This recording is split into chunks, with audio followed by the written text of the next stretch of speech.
ஒரு hair style பார்க்கலாம். ஆனால் அதோட அவுட்புட் எப்படி வருது அப்படிங்கிறத லாஸ்ட்டாக காமிக்கிறேன். ஸோ இந்த ஹேர் ஸ்டைல் பண்ணுறதுக்கு ஃபஸ்ட்டு சென்டர் பார்ட்டிஷன் எடுத்துக்கிறேன். பார்ட்டிஷன் எடுத்துகிட்டு கரெக்டாக சென்டரில் இந்த மாதிரி ஒரு பஞ்ச் ஆஃப் ஹேர் வந்து எடுத்துக்கிறேன். இது எப்படின்னா ரொம்ப ஷார்ட்டாக ரொம்ப குட்டி ரவுண்டில் எடுக்காமல் கொஞ்சம் பெருசாக வைடாகவே வந்து எடுத்துக்கிறேன். ஸோ இந்த மாதிரி எடுத்த ஹேரை வந்து அப்படியே வந்து ஒரு பன் போட்ட மாதிரி வந்து ஃபுல் ஹேரையும் வந்து சுற்றிட்டு அதை ஒரு கிளிப் வச்சோ இல்லை பேண்ட் வச்சோ நீங்கள் செக்யூர் பண்ணிக்கோங்க. நான் கிளிப் போட்டுக்கிறேன், ஏன்னா எடுக்கிறதுக்கு ஈஸியாக இருக்கும் அப்படிங்கிறதுனால.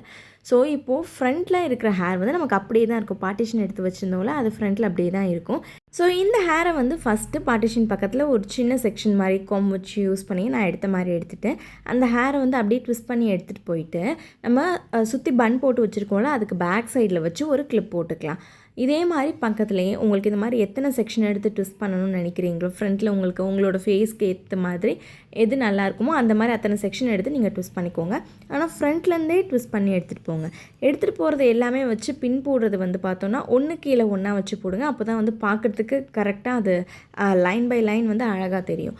ஸோ நான் ஒரு 3 செக்ஷன்ஸ் மட்டும்தான் எடுத்துக்கிறேன். எடுத்துகிட்டு அதை வச்சு கிளிப் போட்டுடுறேன். ஸோ இந்த சைட் பண்ண மாதிரியே வந்து சேம் ஸ்டெப்ஸ் வந்து இன்னொரு சைடுக்கும் நான் ஃபாலோ பண்ணிக்கிறேன். இங்கிட்டே எப்படி பண்ணுறோமோ அந்த சைடும் அப்படியே தான் பண்ண போகிறோம். ஸோ கிளிப் வந்து நீங்கள் எடுத்துகிட்டு மொத்தமாக போடுறதுனாலும் போட்டுக்கலாம். இப்போ வந்து ஃபைனலாக மேலே போட்டிருந்த பன்னை எடுத்துகிட்டு அந்த ஹேரை நீட்டாக காம் பண்ணிவிட்டு அழகாக அப்படி சென்டரில் எடுத்து விட்டுட்டிங்க அப்படின்னா ஹேர் ஸ்டைல் ரெடி. ஃபைனலாக இதோட அவுட்புட் பார்க்குறதுக்கு அப்படி தான் இருக்குது. உங்களுக்கு ஷார்ட் ஹேர் இருக்குது அப்படின்னா கண்டிப்பாக ட்ரை பண்ணி பார்க்கலாம். ரொம்பவே அழகாக இருக்கும். பிடிச்சிருந்தா லைக் அண்ட் சப்ஸ்கிரைப் பண்ணிக்கோங்க. பாய்.